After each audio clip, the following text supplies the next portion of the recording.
Hi everyone, it's just me right now until Scott gets here, and he is. We have a Zoom waiting time, Zoom limit time. So we're gonna jump right into it. Scott, we're already recorded, Oh, so we are already going. We are jumping right we in. have All a time limit. yes. So hello everyone. It has been a minute since we've last seen everyone. Um, Essentially, Stephen and I were on vacation and we did not get a chance to record a formal week two ranking. So this is week two and three. So we are talking about everything that's happened since the houses merged. It feels like ages ago since that happened. But we have a lot to talk about. I have pre-written rankings. I think Steven might be giving them off the fly. Um, but we have a lot to talk about, and I'm excited to dive into the last 2 full weeks of the game. Everything is turned upside down and then turned upside down a second time. The dynamic has changed each week of this game since merging. So I'm very excited to talk about it. Yeah, you start with Amanda. Amazing. We're diving right in. So Amanda in week one had sixes from both of us. Because on the Studio B side of things, we left off in a position where her group of four was really running things.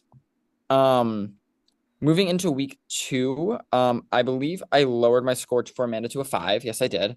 Um, so I've moved to a five for Amanda in week two for a couple of reasons. One, unfortunately, I see her gameplay moving in a similar direction that it did in season seven, whereas like as soon as we merged, we pushed to make a couple of bigger alliances. We threw all of our cards on the table. Everyone knows who Amanda's close with.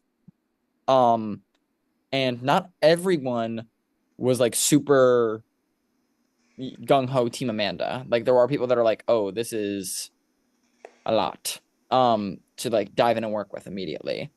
So I had some slight concerns for her. It was definitely polarizing. Definitely not in a bad spot, but definitely not in, I think, that more locked position that she was in on the Studio B side of things. Steven, you want to talk about Amanda in week two, or do you want me to go on to week Yeah, I can three? And talk about her. I'm also gonna give her a five as well. Um, Amanda is someone, you're right, laying cards on the table is definitely what she does, and I think she does it a little too impulsively slash chaotically. She tells people what she wants in an alliance and who she wants to be with, and that kind of exposes herself a little bit. And there are definitely people coming off the bat with that saying, "I don't trust her. I can do without her." So six, but now five. yeah. I think it was really telling where like literally immediately walking into the merge house, Diego went to HOH and she immediately goes to him and is like, I think we should come up with four people from your side, four people from my side. Here are the four from my side. Me, Ryan, Peyton, Charles. So I was like, wow, we wasted no time getting that out there. Um, Yeah. and now it's been spread everywhere. So that's not great for her. Um, Moving on to week three for Amanda. Oh, wait, yeah, Graph. Keep going. Keep going. Moving on to week three for Amanda.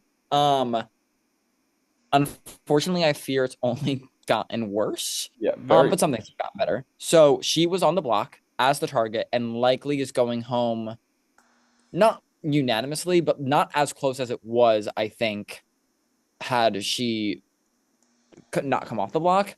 Um, so clutch veto win definitely was in a more precarious position, and I think has kind of lost her footing and her people in the game a little bit. Charles going home was not good for her in the slightest. I think the other people that she's been close with have kind of drifted away or found better allies, if like that's a word you could use. However, with that being said, I think her game sense and talking has gotten better in her way of campaigning to Charles. She's been using techniques or strategies that like I feel like a lot of people haven't seen. Where it's like I feel like she started to lay into more of the like, honestly, I got further than I did in my original season. I'm talking with everyone and I really enjoy them, but I'm not really talking game. Like, what are your thoughts? I just want to know where people's heads are at, and her mind is made up, but like she's getting information from people and good reads on where people are at. And I thought that was really interesting. So, unfortunately for week three, I am going to be lowering my score on Amanda again because she was on the block. However, I don't think that Amanda is dead in the water by any means. I think she's got some wiggle room moving forward so long as comps work out in her favor. So I'm going to be giving Amanda a four for week three. Yeah, it's gonna be a three for me for week three. Um, on the block, clutch veto win, but probably would have gone home for sure would for sure have gone home. But she stayed on the block, and the only reason people really came to start talking to her again was because they knew she was sticking around for another week. But she has some haters, but I don't think she's dead in the water. But I'm hoping that the score improves for Amanda going into following weeks, but I'm worried for her slightly. Okay, let's move on to Brandon Prince. Brandon Prince, we are flying through these. Is going to be a speedy rankings. And by that I mean 2 parts and over an hour. Brandon Prince. Okay.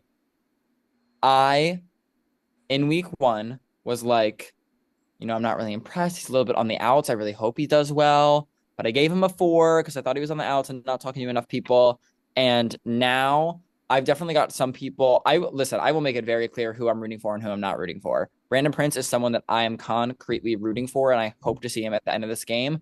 I am so like over the moon thrilled that he is on the season and he's playing so well. For week 2, I am going to be raising my score for him. I'm only going to be raising it up to a 5, and that's for a couple of reasons. In week 2 specifically, people were talking about him in a general sense of people that they liked him. However, he was an option for Diego to go up on the block until he made a safety deal, which is great that he proactively made that deal, but not great that he was an option to go up on the block before.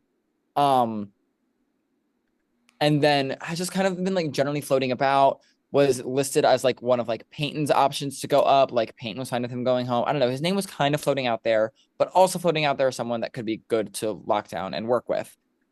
As we got to the very end of week 2 and into week 3, that's when all of a sudden things started clicking where he linked up with Luke. His response to Luke, I think, has been incredible. And I think him and Luke are now the duo to watch out for, and not Brandon Prince and Matt, which is a plot turn from where we were in week 1. And I'll get to Matt later. But very impressed and pleased with how Brandon handled that situation. He's in the swingers with Simona and Brett. He's in the beef something whatever with Faven and Liz. He's got like, I don't know, people are coming to him for a lot of things, and he was a key vote in this next upcoming week. Steven, what are your thoughts on him for week 2 before I dive into too much more into week 3? I'm gonna stay at my 5 for Brandon for week 2. You're right, in the sense that he was considered being a nominee, but I think we're past that point now where I think he had to move past kind of being in danger for not connecting with people. But I feel like you're right. He has really made connections with a lot of people. Some tighter connections than others, but I think 5 for Brandon for week 2, and then I can start. I'm gonna go up to a 6 for week 3. I think Brandon. I agree with you wholeheartedly. Brandon was someone we were not expecting to get on this season, and I'm glad that he's here and he is connected. He's connecting with people, which is awesome. And he's got kind of fingers in a lot of cookie jars, which will be interesting to see where he goes. Yeah, I'm really impressed with Brandon for week 3. I think, let alone the fact that he's now probably the person that is in the most alliances, but is also the person that nobody has clocked of being in the most alliances, because there are people that have a lot of connections, like Simona, like Morgan, like Diego. That's all great and grand, but you know who everyone is talking about targeting right now? Those 3 people. No one's talking about targeting Brandon Prince. He's got information everywhere, and in my opinion, he was probably actually the sole decider of what to do in this week's vote. I think he had control over more so what people like Luke or Paige or things wanted to do, where it's like if he wanted to flip the vote on Morgan, I think he could have easily talked to people and done that. However, I think he did have the correct read on the whole that like Morgan's going to be a bigger threat. People are going to be looking at her moving forward. He's not close with Charles in any sense of the word. If anything, he's more outside of the pre-jury side. And Charles staying around wasn't great for him. He's close with people like Brett and Simona, who are both pushing to keep Morgan, so that pleases them. He's still in good with everyone that he was in with. However, had a good conversation with the other side. I think he played this week perfectly and has set himself up really well moving forward. Because the house is so shifty, I actually feels like he's probably in one of the more solid positions, and those are famous last words, but I'm actually very impressed, and I'm going to be raising my score up to a 7. I am very, very excited for Brandon Prince. Here's Brandon Prince's graph. Ooh, fun. Another Brandon. Um, yeah. Do you want to start here? I mean, not much to say here. I mean, it just kind of sucked for Brandon this week. Um, he was backdoored, had the chance of the veto, didn't win, was backdoored from season 13 beef. Not really a whole lot of what he did this season. I'm gonna give him a two. Yeah, I am right there with you with the two, so I'll just fill that in right here. Really do like love Brandon, and it's what I said last week, like in terms of his actual gameplay, it has improved so much. And Brandon, I want you to know, like, your legacy of BBSS, his like, it's not going to be the fact that you like flopped and left the season early. Like, such a huge, at least in terms of like, again, how you played, like so much of an improvement. With that being said, it was just the history of season 13, I think, followed, and Diego was out for revenge, which, like, say what you will about how good of a move it was. We'll get to it with Diego. I don't think it was that great of a move because Brandon was very loyal to Diego. But with that being said, Diego is fully justified in not trusting Brandon after Brandon, like, was a part of Diego going home on 13 and, like, playing in different alliances. So, like, justified or not, whatever, Brandon did end up going home here. Um, the the exit was something else, which was a little wild, just a little wild, where I think that, like, honestly, I didn't get the whole like everyone pushing that like Brandon's like going wild until like that final moment, and I was like, ooh, King, that might be a lot. I don't think I think unfortunately Brandon took this a lot more personally than it was meant. Um, Unfortunately, it's just a game. People are looking to have fun, and this was just a little revenge tour for Diego, and it doesn't need to be anything deeper than that. So it's unfortunately a two for Brandon. He didn't really, he was barking up the wrong trees in terms of who he was convincing to get him to stay. I didn't think his campaign was that strong. He was unfortunately looking more for validation from the people on his previous season than looking to make new inroads with people, I think. So unfortunate to see, but Brandon came in and did his job. And I will say, Brandon, actually, so glad that you chose to put up Diego, Morgan, and Vic on the hit list, because even though it was not unfortunately justified for Vic, for the Diego and Morgan, it was totally justified because they screwed you over. And I think that singular action is what has broken the season open to be possibly one of the most interesting plot lines we've seen in a very long time. Mm. So kudos for that. Left your mark, a Yeah, legacy indeed. And unfortunately, this ends your time here on season 16. yeah. Brett, fives Brett. last week. Yes. I'm waffling back and forth on Brett for me. For week number 2, I will be moving my score up to a 6. I think coming into the merge, Brett did a lot of good things. He obviously met up with the draft chat, which is, I will put on the record, probably is up there with like one of my least favorite alliances in the history of alliances ever. I hate this draft chat alliance. I want it to burn and die immediately. I'm so upset at its existence. For all of you other chat drafters that are out there and are wondering like, oh, why am I not on the season? This is why. Concretely, this is why. There's a 7-person alliance out of this, what now? It's not gonna last. It's not gonna last. It's not gonna last, but the way that we saw, like, there are people like Brett, like Matt, like Sean, that are just like operating on autopilot because they have this bubble of safety that other people do not have the luxury of having. And that's what I hate, hate, hate. Um, Not for long. with that being said, one of the reasons why I moved my score up on Brett, he was able to come, he connected with Morgan, which is great. He made good inroads with Paige and Chloe, which is great, but he also branched out. I think the issue with some of these draft chat people is they're not branching out. They are so reliant on this. And Brett has branched out. He made good connections with Amanda, and he went to Simona to be like, hey, just so you know, like, Morgan is not my main thing. You can talk to me. He had a chat with like Luke and Brandon now. Like, he's like reaching out to other people. Unfortunately for him, well, I'll get into the unfortunately. It's a 6 for me for week 2. I'm gonna stay at my five for week two. Um, I really, really, really like Brett. Uh, and when we talk about week three, I'll talk about it more. But for now, for week two, is still kind of everyone's a big conglomerate right now. So I feel more comfortable staying at my five, but that's a 5.5 for Brett, and then I'll show the graph after if you want to keep going.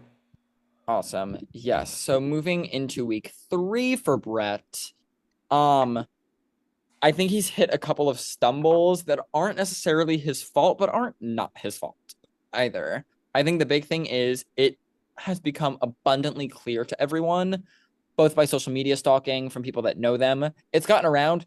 Everybody knows that Brett and Morgan are quite close in real life.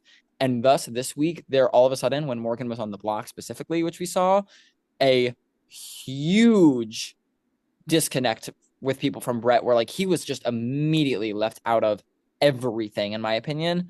And also wasn't having the conversation that I feel like he needed to have. Like, I feel like he was just kind of like locked in and complacent with the draft chat, was like, yeah, well, Morgan will stay, so I don't need to talk to anyone. I'm like, no, King, I don't think so. I think you need to prove to people that you're here to play and not just like blindly voting for Morgan.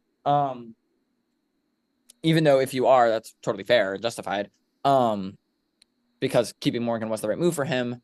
But I do fear for him that he got pushed a little more to the outs this time, and especially when people are looking forward to target people like Morgan and Simona.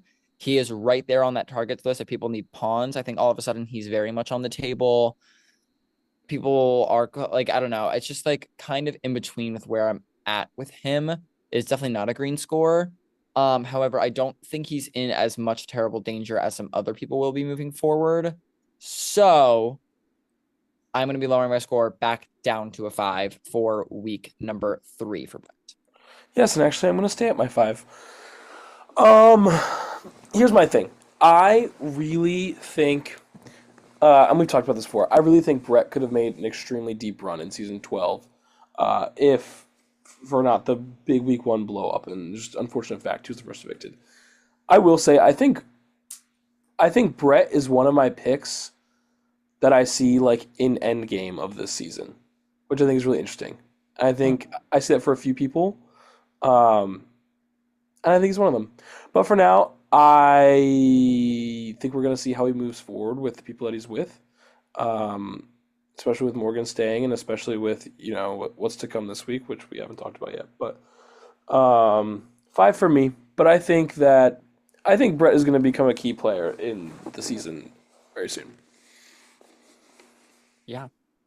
Five. Alrighty. Moving forward. Graph. Yay. Look at that. This is speed. We are speed. Moving on to Charles, who was unfortunately our week 3 boot. Starting with Charles in week 2. I am classifying in my mind Amanda and Charles in very similar boats, where they did very, very well in the pre-jury side of the house, where with peace and love, it was in the name. I say this with all the peace and love in the world. This shouldn't be that shocking. These people did not make it far in the game before. Very much the B League in terms of like caliber of players on the whole. And that's no shade. That is no shade at all. I say that with so much peace and love, because I would rather see that side of the house make it further than the jury side, if I'm being quite so frank. However, I think it was easier for Charles to navigate on that side of the house because there wasn't as much going on. They were able to set up a power structure, whatever. We got over to this side of the house, and I think Charles also immediately started falling into the same pitfalls that they fell into on season 9, which is not just a hair Delulu. Maybe just a hair Delulu got to us, unfortunately, here, Charles, where like we're going around to people. I think both Faven and Sean sent in diagrams about this, which I thought was funny. And like honestly, like clock it, where like Charles was in the majority alliances, was connecting with a lot of people. A lot of people talked about liking Charles. And then from there, when like Faven would like talk to Charles, would be like, oh yeah, like what are you thinking for the vote? And like Charles would be like, yeah, I mean, like honestly, like I have connected with most of the people. I think everyone really likes me. So if you need someone to like rally votes for you, like I would be the person that you would ask. Bad. Like, whoa, what? Faven was like, the fuck? Like, and like Sean was the same way, where he was like, wild thing for Charles to say.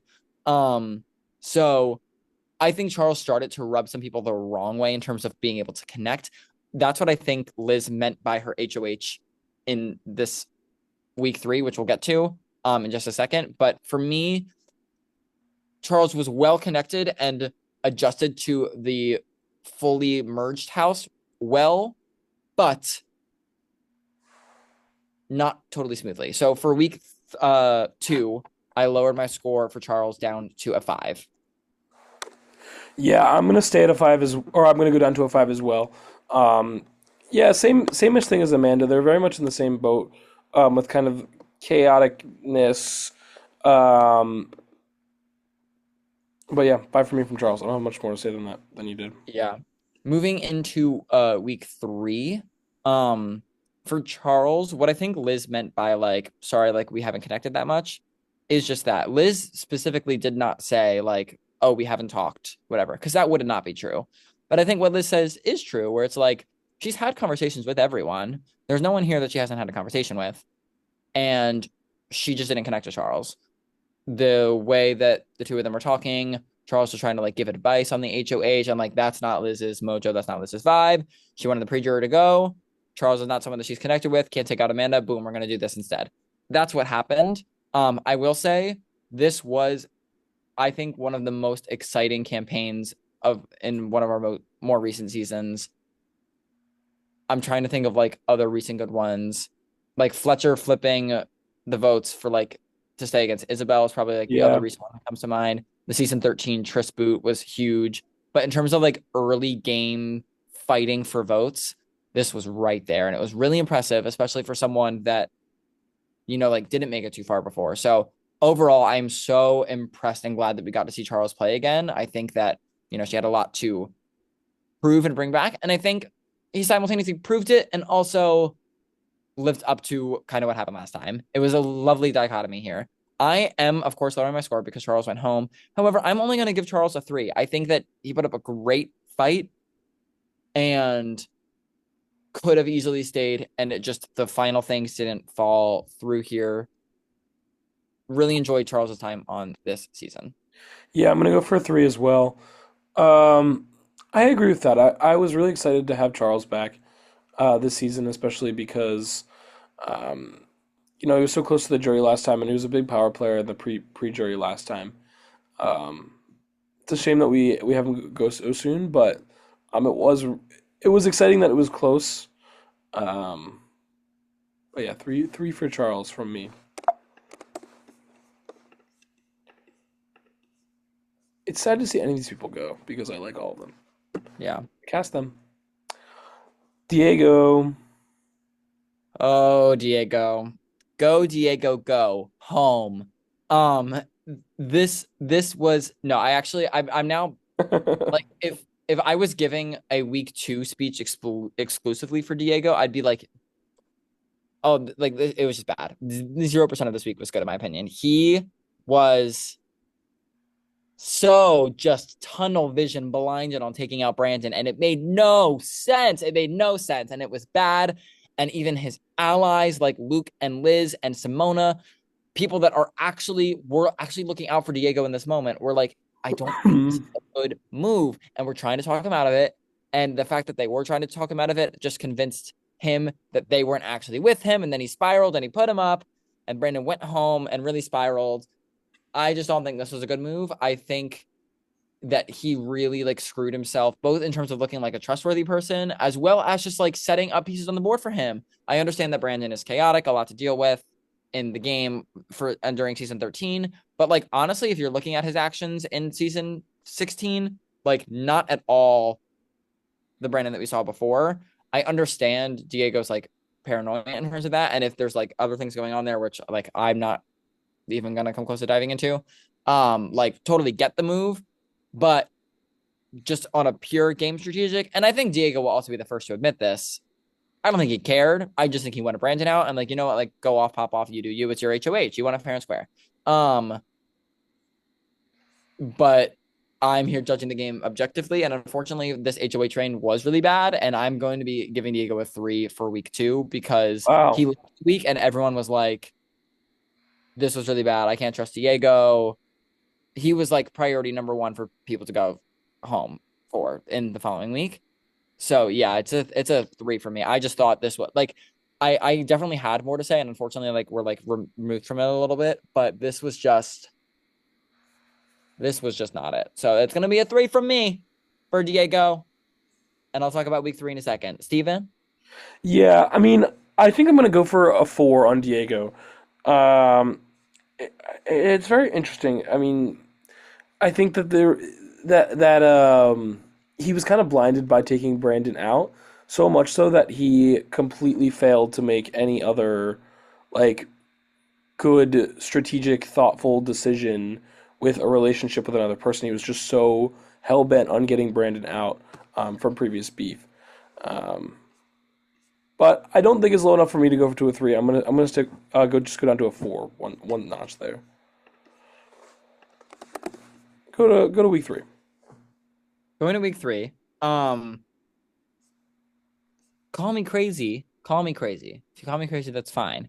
Because I understand that I just gave Charles a 3 and Charles literally went home. I'm going to stay at my 3 for Diego because unfortunately, this week was almost even worse, where we saw immediately the results of the bad move that he made the previous week immediately blow up in his face. Granted, largely due in part to the fact that Brandon had the power to put Diego up for like semi nomination.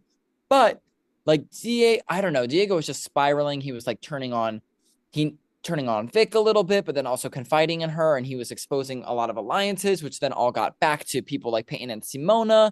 And now Peyton knows that he's targeting Simona, but Simona doesn't know, and we'll get to that. I think that there was a large chunk of this house that would have put him up had they won this upcoming HOH. And granted, we know who won, and I don't think it's out of the question. He was also considering taking out Morgan, which I think would have been even worse for him. Like, I don't know. I just don't know where his brain is at. Diego, I need you to lock in. King, I need you to lock in. But he's here for a good time, and I love Diego so much. But gameplay wise, I don't Yeah, know true. what the hell is going on. So I'm staying at my 3. Um, with that being said, moving forward, I actually think at the very tail end of the week and at the very tail beginning of this one, this week has only been going on for what, like an hour at this point. Um, I've already seen him have some really good conversations, and I do have faith and I trust and believe that he can pull this back. And I'm hoping to see the score start to rise again moving forward because he does have a great ability to like get on the call with people and like reel him back in. And that's what I think he needs to do. And I think he can. There's still time. This is not dead in the water, but this was bad. Bad, bad, bad, bad, bad, bad. 3 for Diego from me.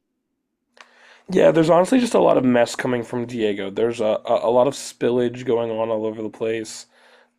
Him telling that he doesn't trust people's allies to their face. Just like a lot of things going on. I do think you're right. I think that this was the week he needed to take a buffer from last week, in order to kind of start regaining himself a little bit. I think Diego is one of the people who you get on a call with Diego and you're like, okay, I think you're right, like the reeling back in kind of thing. Um, you know, I think he could have been in danger if it was someone else, but obviously Liz being HOH was probably one of his best case scenarios. I'm going to Absolutely. stay at my 4 for Diego. Alrighty.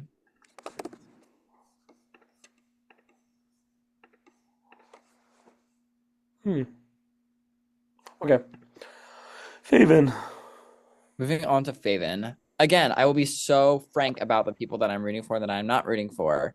Faven, rooting for. I want Faven in this end game. Oh my God, I adore Faven so much. And I'm so upset that in the preseason in week 1, I was not as high on her. And First pick. I am Faven's biggest fan right now. That's so Faven. Happy birthday, Faven. I'll shout it from the rooftops. Faven, Faven, Faven. I love and I am obsessed with Faven. Take it home. Like honestly, she Take it home. We're at the final 16.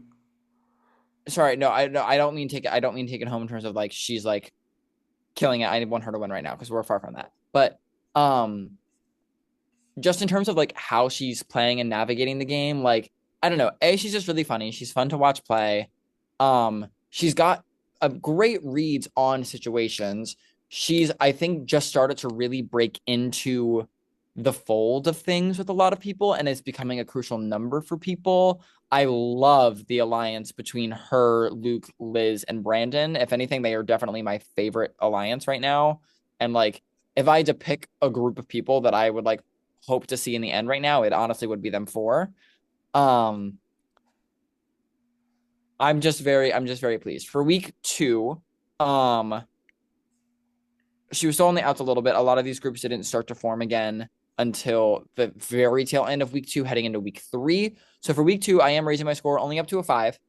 Um, but on the whole, very impressed and pleased with where Faven's game trajectory is going, heading out of what was a not great week one for her.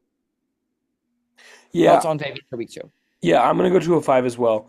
I think we were low on Faven last week, obviously because she was nominated, and also because there was a good chance she could have gone home if she was still on the block next to Liz. So I think even that coming out of that strong and in a house of 18 people naturally raises our score a little bit. But I'm also really excited to see where Faven goes. I think that she um, is also a very pleasant person to talk to. So she is someone that can connect with people really well. Um, 5 for me, and then I know we have good things talking about her in week 3. So Yeah, heading into week three, again, I'm just continuously impressed by Faven, her reads on the situation. She had a great read in week one in terms of like where the votes were actually lying. She was getting in with people in week two. Now she's got this great alliance. In my opinion, it's a great alliance between her, Luke, Liz, and Brandon. She's got a great partnership with Vic. Um, and I think Faven, more so than most people in this game, knows where her friends are and knows where her enemies are. And I think that's really important. Um, in this upcoming week here, she, or not upcoming week, in this current week here, the only downside is the fact that she was on the wrong side of the vote. However, I think honestly, people are going to brush past that because the vote was only so big, or the vote difference was only so big. It was like if it was like an 8-6, I'd be like, ooh, I'm a little more nervous. But like I feel like there is a little wiggle room to hide. It's not the end of the world. She wasn't the main one pushing it. She was just a vote. Um, on the whole, I think she is very well connected, and I think she's probably got one of the best pulses on the game in terms of like looking at it from all sides. Um, however, there are definitely still quite a few people that are like, where the hell is Faven at? I have no idea where she's at. So I'm going to be raising my score, but I'm going to be giving Faven a 6 this week. I'm also going up to a 6. I think I worry for her a little more than you do in terms of the vote flipping. I think that I think that's a big deal to try and flip a vote and to fail. So we're gonna see what happens. Obviously, I mean, I don't know. I guess I would. I won't say anything about next week. I guess, but um, that might smooth over. I guess with the events coming up. But we'll see. And I'm excited for Faven. And Faven was my first draft pick, so I'm excited to see where Faven goes and how she continues working with her allies. Let's see. All right, Scott, we have 6.5 minutes left here. Great. We've got two more people to get through. I'm going to dive right into Chloe. And honestly, I'm just going to give my scores back to back. I was at a 3 in week one. I'm going to be at a 3 in week two, and I'm going to be at a 3 in week three. Chloe, I adore her. She's like, that's bestie. Like, she's so iconic. I love her forever and ever.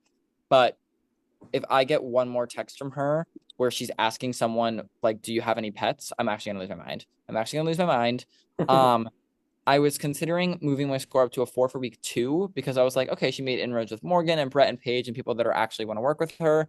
However, Paige has distanced herself from Chloe because she sees Chloe as someone that just Brett and Morgan are going to manipulate. Brett and Morgan are always going to protect each other and other people more than Chloe. She's not talking game with anyone. A lot of people forget that she's there. She's always an easy pawn. She was on the block. I think the fact that she picked Morgan for house guest choice in the veto is actually doing her more hurt than it did help, even though it took her off the block. I just don't think there's any game going on there, and I think it's just I and here's the unfortunate thing, and I say unfortunate with love. I think she's going to be here for a very long time. So this 3 is simply objective gameplay and also positioning. But like, unfortunately, Chloe, I'm gonna need a little more substance until for me to raise my score. Normally, this is Yeah, like yeah, 4 or 5 territory, but this is all stars, so I yeah. kind of need a little I more. actually am. I am gonna do 4 for week 1 and week 2 and the 3 for week 3. Um, I think that even if she stayed on the block, that she might have been fine. Even still, I think she's gonna be hanging around. So I don't know. But Chloe, I didn't see anything from Chloe this week, so I feel like I have no reason to give her a 4 this week. But there's Chloe's graph. Scott, we are at 4.5 minutes for Liz. I love it. Liz. Liz has been on call with me a lot, and she had a major crash out in these last 2 weeks, and honestly deserved. She was facing a lot. Um, she's been on call being like, "Oh, I know you're gonna rank me low," and I'm like freaking out because I played this game so poorly, and I feel like she's actually been stressed, like she's been doing really poorly. Liz, I'm looking you in the eye right now. By that I mean at my computer screen. I think she's playing one of the best games, if not the best game in the house right now. Despite the like what seems like a tragedy on paper, and I'm going to talk about week 2 and 3 combined. For her, what seems like a tragedy on paper if she needed to put up Diego, Morgan, or Vic, honestly, I think was a blessing in disguise. She got to put one of them on the block. It explored the options for people to talk to her about things. I think she is the person that is most perfectly situated in the middle. She's done just the perfect amount of shit talking of both sides in terms of like wanting Simona out and wanting Diego out, but also still protecting them. Like, I don't know. If anyone is running this game right now, I do think it is Liz. Running isn't the right word, but most best situated in the middle. She came in, had a great merge. I think had a great HOH, despite it maybe feeling bumpy. I think it was actually really smooth and well run. It proved where her loyalties lie. I don't know. I think it was great for week 2. Wow, we were really low on her. I gave her a 4. You gave her a 3. Mm-hmm. For week 2, I'm going from a 4 to a 6, and And for I'm gonna week go 3, from a I'm giving 3 to Liz a a 7. 5. Um, Wait, let me write this down. what's our time at? What's our time We at? got 2:45. If you have anything else to Oh, say, we've got sorry. so much time. Yeah, so for week 2, Liz is up to a 5.5 from that 3.5, which is so great. For week 3, I'm up to a 7 for Liz. I think she's done. She might be shocked hearing this. She just did a great job. No one left this week mad at Liz. 0 people, except like baby Peyton, because he heard that he was considering her for a backdoor, but Peyton's got bigger fish to fry. I thought this was great. I'm excited by Liz's prospects. Thumbs up for Liz. She's doing great. Steven? Yeah, I think I'm only gonna go up to a 6 for Liz. I think I'm intrigued to see who she chooses to continue with in the game. Because I think she does have options. But all as a whole, I do agree that this HOH was a great reign for her. Um, I mean, she got out of pre-jur like she intended. Amanda says she doesn't have any bad blood with Liz. She told her that, and I think that's true. So she doesn't have an I enemy think in it's true. Liz. I think Amanda has also on the record said, I'm putting you up if I win HOH, but say Levy. Amanda's Amanda. So I don't know if she's necessarily made an enemy there. And then Morgan, she had to put her up essentially. So um, 6 for me. And let me put this in here. This is gonna hate me knowing that I am giving her 1. I'm going with the lower score for 3 weeks in a row. But there's that. And okay. We've got less than a minute left. This was part 1. There's going to be a part 2. Link for part 2 in the description below. Tap here. No. Yeah. Like and subscribe for rankings week 2 and 3 part 2. Another half coming in just a second. Live, Okay. laugh, not having full Zoom. Okay, bye.